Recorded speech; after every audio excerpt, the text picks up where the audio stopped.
I'm walking out to check the garden. It's pretty much done this year. I just figured I'd take everybody along with me and kind of show you, I guess, my corn and some of the squash that I'm going to look at. We had a light frost the other day, so pretty much all the peppers and everything are done. We pulled all the fencing. We had electric fencing around the garden here. We pulled that down the other day. But there's my corn. This corn's Bloody Butcher. We've been growing it, I think, for 3 or 4 years now. But what I'm coming out, some of these already got picked off. They were hung up in the fence and we had to basically break them off. These are a form of butternut squash. There's a few spaghetti squash left that they're going to be chicken food. So some of them are still on the vine. Right here's one. I mean, these are pretty big squash. I don't know if you can see how big they are, but just trying to leave them outside a little bit longer. Here's another real big one, but you can see how the plants had died back from the frost. What I've been trying to do, I don't know about the green on them. I mean, you can still kind of, they're pretty hard. So we have another frost coming Friday. I'll get everything out of here by Friday. Just kind of wanted to show everybody all the squash. These ones up here for the chickens, they have some bug damage. Yeah, I mean, I think I counted, this one's here still kind of green. Had to put a tire here so that our tarp wouldn't blow away this spring. But you can see kind of how green they are. So I don't know. I mean, this one here doesn't have any bug damage, but I don't know how long that'll last. It'll be an experiment this year to see which ones last the longest. Again, this is called long neck de Nice. It's a French butternut squash. The reason we picked this one, I mean, for one, the plant's really pretty. It gets silver in the leaves and everything in the spring. But we picked it because you can actually pick these when they're young and they're kind of like a zucchini substitute, or you can let them grow like we did here and use them for winter squash. So it's kind of a dual purpose squash. This one here was, I think it's 120 days, so I need to get it in the ground a little bit earlier. Now the other, which there's only a couple butternut squash left out, I think I'd say we got 50 or 60 of them things. That was like a 90 day. I think it's called Small Wonder. At least for me, that was the best tasting butternut squash I've ever had.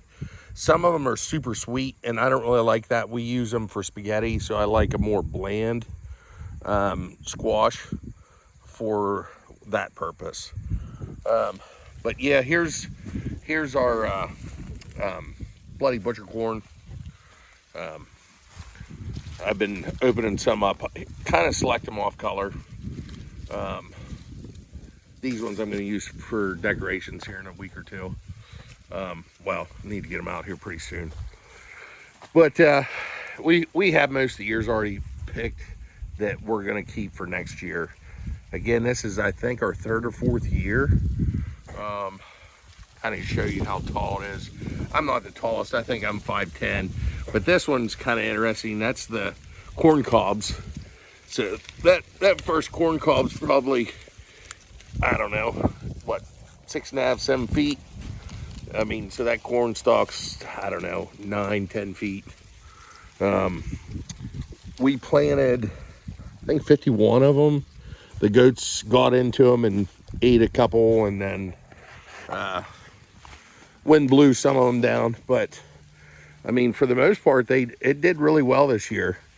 The first couple of years I planted it really tight and poor soil. I planted it in places with shade. Just, I wanted to get the tougher genetics before we started planting it like this. So this year it's done a lot better. I'll show you kind of what it used to look like. This is kind of what we're shooting for now. Here's a cob of what it originally started out at. Sorry. See if you guys can see this. I don't want to come off.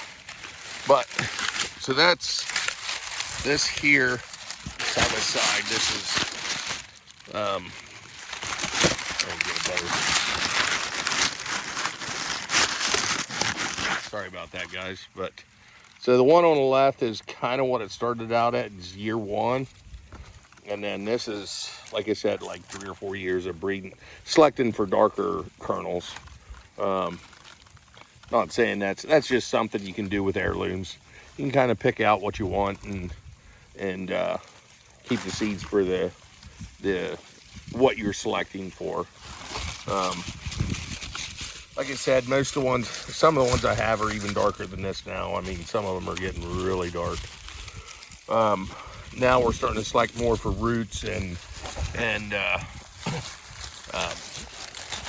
quality of the stalk and everything like that. And we'll just keep going from there.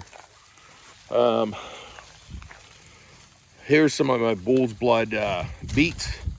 I don't know if they're gonna make it. Chickens got into them. They're pretty small. I planted them 60 days ago and they're just not cutting it. But yeah, so what we did here, this was a Florida weave for our tomatoes. I think we had 20 tomatoes down through there. But we'll tear all this out.